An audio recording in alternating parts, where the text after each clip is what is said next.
하나님 말씀 이사야 59장 12절로 14절입니다.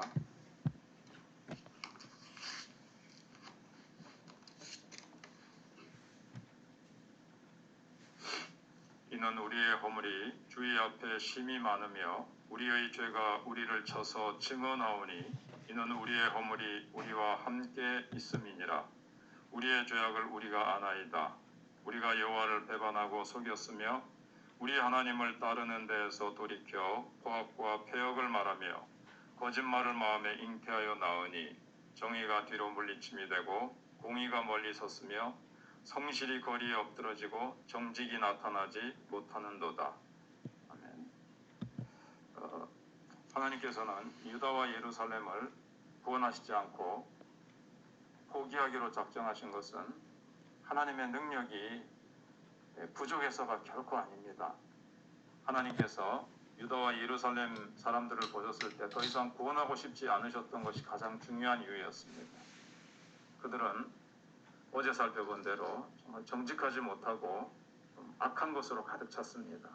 하나님께서 그런 사람들을 구원하고 지켜주신다는 것은 그들로 하여금 계속 나쁜 짓을 하라고 격려하고 조장하는 것밖에 되지 않았습니다. 그래서 하나님께서는 유다 백성들이 바벨론으로 포로되어 간 후에 70년이라는 시간을 통해서 그들이 변화가 일어날 것을 기대하고 계십니다. 그 변화가 무엇인가 하면 12절에 있는 대로 죄에 대한 부끄러움을 생기게 하는 것이었습니다. 12절에 다시 보시면 이는 우리의 허물이 주의 앞에 심히 많으며 우리의 죄가 얼마나 주님 앞에 심히 많았던가 이제 이걸 깨닫게 하시는 거죠. 우리의 죄가 우리를 쳐서 증언하오니 이는 우리의 허물이 우리와 함께 있음이니라. 우리의 죄악을 우리가 아나이다. 하나님께서 이스라엘 자손들을 사실 이 가나안 땅에 있을 때 막 변화되지 않으면서 자기들의 마음은 전혀 변화되지 않으면서 그냥 임시방편으로 위기 가운데서 건져달라고 하실 때는 하나님께서 이제 그 구원을 포기하셨다는 거죠. 그러나 하나님께서 이대로는 안 된다. 바벨론에 가서 좀 자신들의 죄를 깨닫고 죄를 거기서 빼내야만 된다. 이런 이제 생각에서 그렇게 하신 거죠.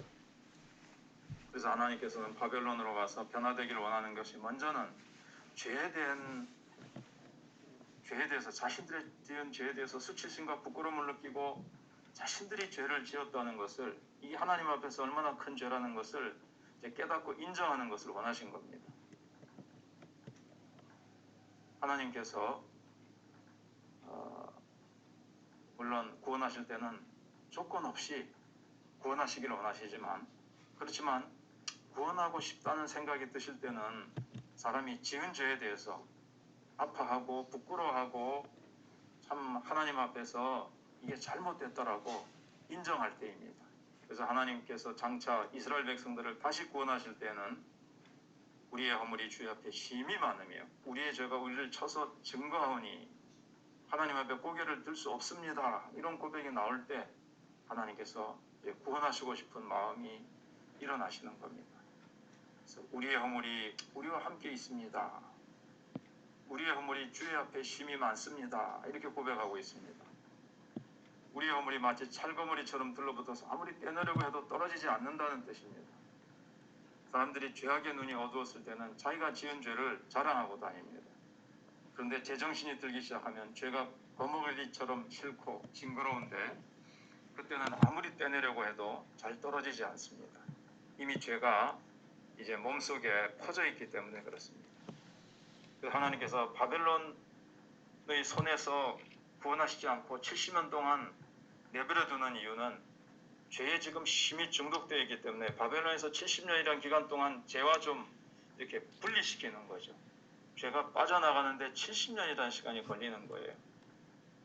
죄로부터 격리시켜야 되는 거죠. 예를 들면 알코올 의존증 환자들은 그들 이게 병원에 격리시켜가지고 알코올로부터 격리시키는 것처럼 하루 이틀 격리된다고 되는 게 아닙니다.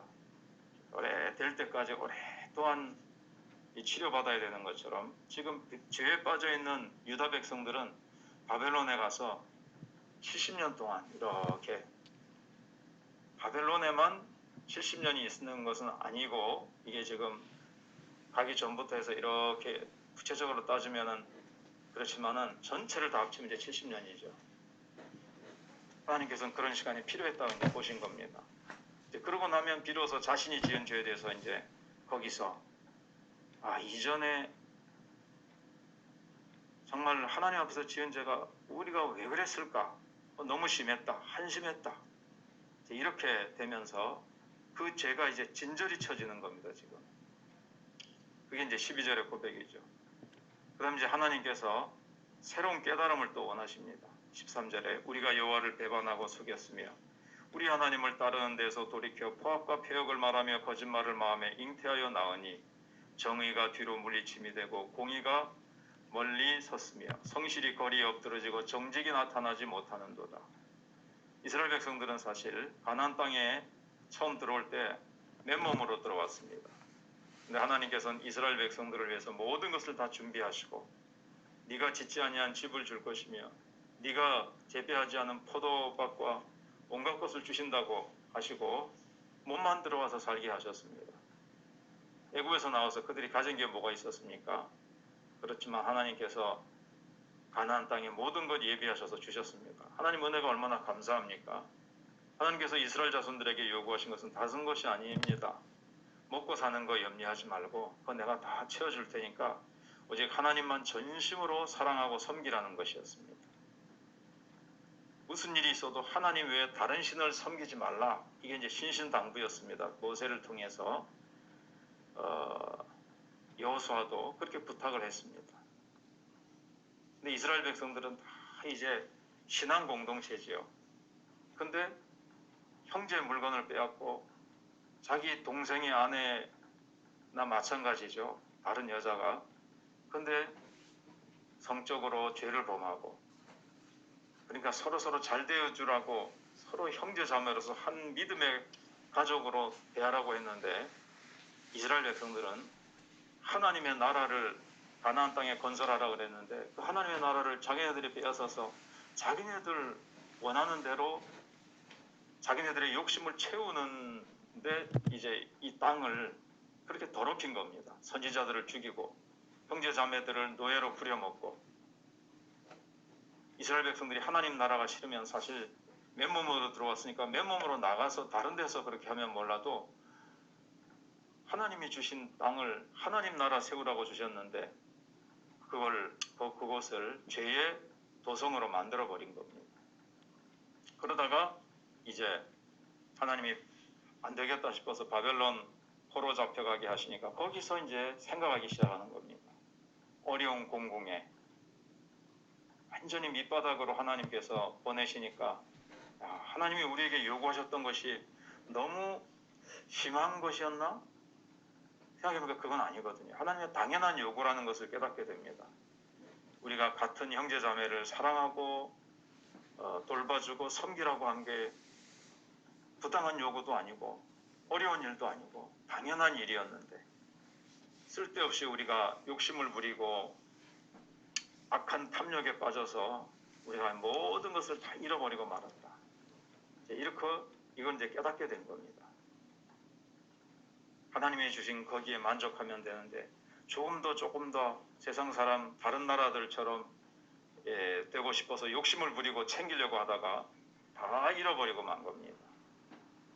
그래서 이스라엘 백성들은 모든 것을 다 잃고 난 후에 깨닫는 것이 내가 정말 손해보고 내가 희생하더라도 주님의 말씀대로 사랑하고 섬기며 살았어야 되는데 그러지 못해 놓으니까 내가 다 잃어버렸구나. 이렇게 이제 생각을 하는 겁니다.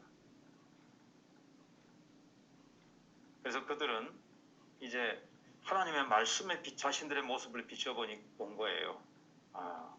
말씀대로 살아야 되는데 내가 말씀 무시하고 내 계산으로 이렇게 하면 잘 살고 잘 인생을 풍성하게 행복하게 살겠다 싶은데 그게 아니라는 것을 이제 깨닫게 된 거죠.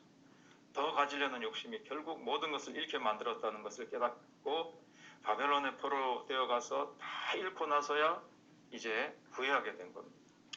방자처럼 아버지 집에 풍족한 게 많은데 이방 땅에 가서 이제 굶어 죽게 됐을 때 아버지 집으로 돌아가야 되겠구나 하는 것처럼 바벨론으로 되어간 유다 백성들이 이제 방자처럼 이제 깨닫게 되는 겁니다.